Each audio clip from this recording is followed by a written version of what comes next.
I'm excited for this video. I'm going to be sharing with you what's been working in LinkedIn DM outreach and ultimately not sounding salesy, but being very relationship based prior to booking them in. It makes it easier for you to close these deals like Lucas and these guys I'm helping with who are agency owners going after, real estate or accountants closing 5K deals, monthly deals, 5K deals even if you're just selling content, lead generation, AI, SaaS, whatever, it works. People really wanting to have conversations and really meet with you. It's a B2B platform. And so I'm excited to share with you what's been working, how we actually make a relationship based script. So I'm going to dive into it step by step. Obviously, you can see the timestamps on the YouTube channel, but go through everything step by step, okay? Now, I'm gonna say this before I dive in. I do encourage you to get Sales Navigator Core so you can get those InMails. If you don't know what InMails are, there's basically two different types of messages. One are connections, where you have to wait for them to accept your connection request, which is normal. It's like Facebook friend request, right? Or if there's an Instagram page that's private, that you have to wait for them to basically friend you so that you can see their profile. Similar thing.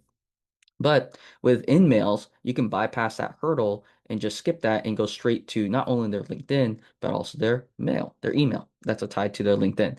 Great way. We get a lot of replies through it too. So I highly recommend you get it. I think you get anywhere between 50 to 150 a month just based off how active or how long your account has been on LinkedIn. So with that said, definitely get that. It's going to help you because if you can get an extra 10 bookings from it, that's definitely going to pay ROI if you can land a client. All right, so let's go ahead and dive into it step by step without further ado. I'm going to work our way down. As you can see, that this is a framework, a roadmap. So with InMails, just like any email, you're going to send a subject line. Now, just simply keep it human. They're friends.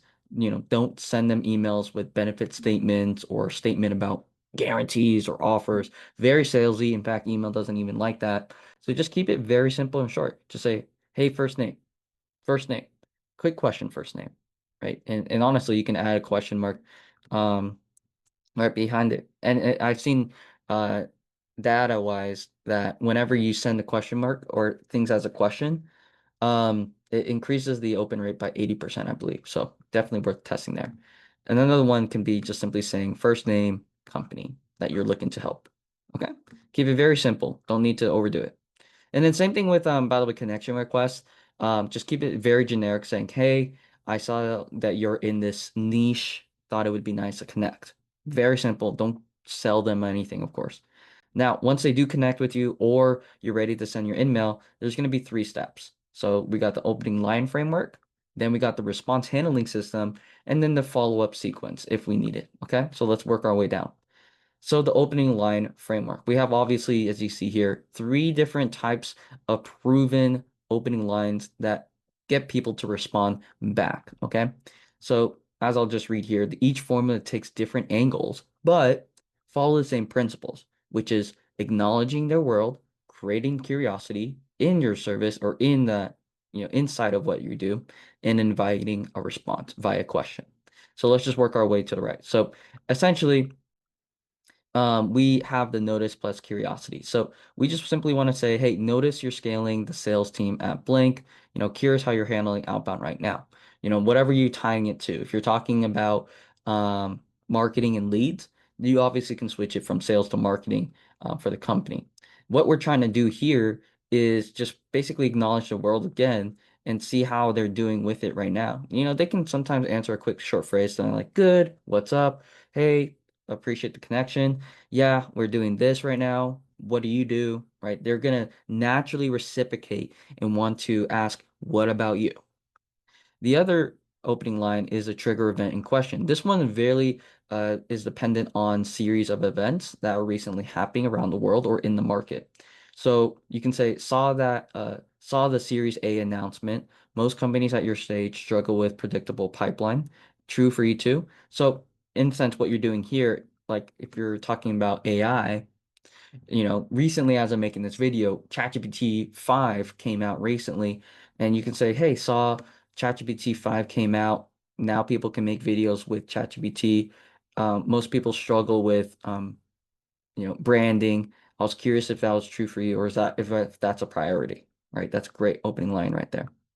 And then the third is peer insights. Peer insights basically is leveraging the fact that you're helping other companies, right? For me, as you can see here, I can literally put this into words for myself. I'm saying, hey, I've helped similar businesses, owners like Lucas and Sabi close as high as 5K deals, 10K deals, um, with their outbound on LinkedIn.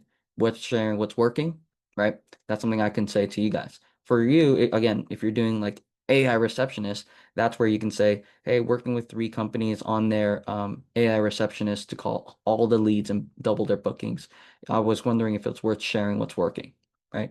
So you're really leveraging your own data, your own case studies here. But those are the three essentially top opening lines that have gotten me a lot of replies and ultimately positive replies. Now, it's not always going to be positive. Let's just put it that way. So that's where we come up with the response handling system. Each response is still conversational. Just because they say something doesn't mean it should always be the same response, right? That's not how conversation works. So, first off, no corporate speak, right? Just try to do your best to keep it very simple. Just talk about how it helps them and add value. And then talk about next steps if they're interested. It's simple, it's conversational, it's inviting. So, if they respond positively or really curious about the system, just give them a quick one-liner regarding how it's helpful for them and just say, yeah, we help companies like yours book 50 plus qualified meetings monthly using our multi-channel outbound. Happy to share exactly how, if helpful. Quick call this week. See, look, it's very just short and straight to the punch. Like, I even purposely sometimes lowercase stuff, just to keep it looking like it's casual. So if they're positive, or if it's a positive reply to your opening line, then just go ahead and share a quick blurb about how it's been helpful, keep it concise, and then just invite them to say, hey, I'd love to share how it works. Let me know if you want to do a quick call. Would you be down to hop on a call? Then if it's more about like neutral information based, like can you share with me more information, right? Can't really call that positive, but it's definitely not negative. They're interested though. That's where you can give them a kind of a two-liner regarding the system and how it works. It's like basically we build a machine that runs on autopilot, talking to 200 plus targeted touch points daily across email, LinkedIn. Most clients see 40 plus meetings booked within 30 days. Here's my calendar if you want the specifics. You can drop your calendar, see if they want to bite at it and book a meeting with you, or you can do the same exact thing and say, hey, happy to share exactly how, if helpful, quick call this week. Same thing. But you can see here, we're just kind of going deeper into giving them the specifics about what we do, how it helps, versus like a quick one-liner of the desired outcome that people want for this other response. Now, if they're skeptical. For example, they say, hey, try this before, it hasn't worked. Hey, I don't think I'm really interested in it, but I appreciate it. That's where you can still, without sounding pushy, they'll say, hey, that's a fair question or a fair statement. That's a fair judgment. Just want to let you know I've helped a similar company like yours go from, you know, non-desired outcome to desired outcome in time, you know, and then something that maybe will trigger them to say like, oh, I hate that too. You can say like different than your typical spray and pray marketing, whatever.